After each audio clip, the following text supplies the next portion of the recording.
আজকে আমি তোমাদের জন্য নিয়ে এসেছি মেলার মতন খেতে ঘরে বানানো ঘুগনি রেসিপি। ঘুগনি বানাতে আমি এখানে নিয়েছি 250 গ্রাম মটর, ধনেপাতা, দুটো পেঁয়াজ কুচি করে নিয়েছি, দুটো আলু কুচি করে নিয়েছি, দুটো টমেটো কুচি করে নিয়েছি, কাঁচা লঙ্কা নিয়েছি কটা কুচি করা, তেজপাতা, শুকনো লঙ্কা, গোটা জিরে ফোড়নে দেওয়ার জন্য নিয়েছি, আদা রসুন পেস্ট 1 চামচ। এখানে কিছু মশলা নিয়েছি, হলুদ গুঁড়ো, গরম মশলা গুঁড়ো, ধনে গুঁড়ো, জিরে গুঁড়ো, গোলমরিচ গুঁড়ো, লঙ্কা গুঁড়ো আর তেল, লবণ। প্রথমে আমি মটরটাকে সেদ্ধ করে নেব। মটরটাকে আমি রাতে ভিজিয়ে রেখেছিলাম, এর মধ্যে অল্প পরিমাণ লবণ দিয়ে সেদ্ধ করে নেব।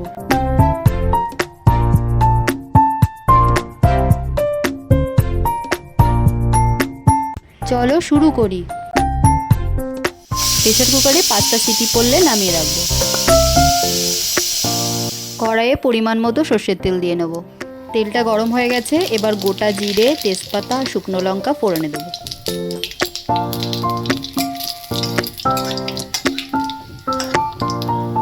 পেঁয়াজ কুচিগুলো দিয়ে দেবো। আমি এই পেঁয়াজ কুচির ওপর 1 চামচ চিনি দিয়ে নিয়েছি, এতে কালারটা ভালো আসবে। আদা রসুন পেস্ট দিলাম। এবারে টমেটোটা দিয়ে দেবো। পরিমাণ মতো লবণ দিয়ে টমেটোটাকে ভালো করে গলিয়ে নেব।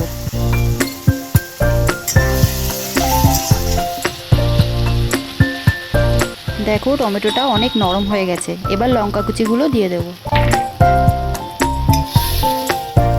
ভালো করে সব নরম হয়ে গেছে, এবার আলুগুলো দিয়ে দিলাম।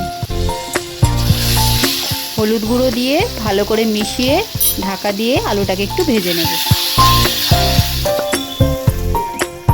আলুটা ভাজা ভাজা হয়ে গেছে, এবার মশলাগুলো দিয়ে দেব।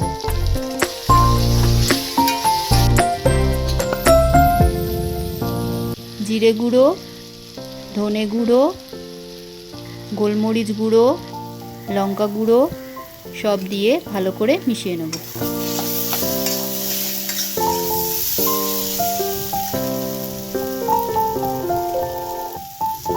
অল্প পরিমাণ জল দিয়ে মশলাটা ভালো করে কষিয়ে নেব। মটরটা সেদ্ধ করে নিয়েছি, নরম কিন্তু গোটা অবস্থায় আছে।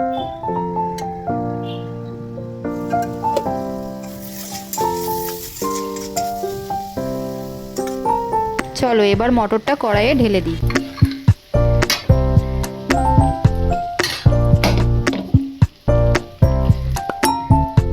কিছুক্ষণ মটরগুলো মশলার সাথে মিশিয়ে নেব।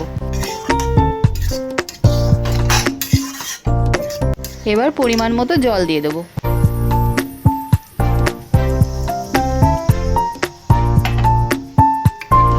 মিডিয়াম হিটে রেখে ঢাকা দিয়ে ফুটিয়ে নেব।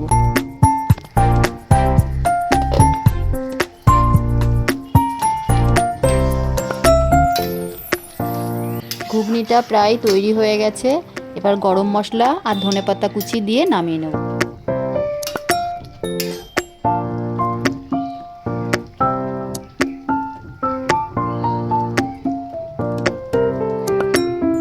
ঘুগনির ওপরে একটু পেঁয়াজ কুচি, শসা কুচি, ধনেপাতা কুচি আর একটু লেবুর রস দিয়ে গার্নিশ করে দিলাম। খেতে একদম মেলার ঘুগনির মতো, একবার অবশ্যই ট্রাই করো।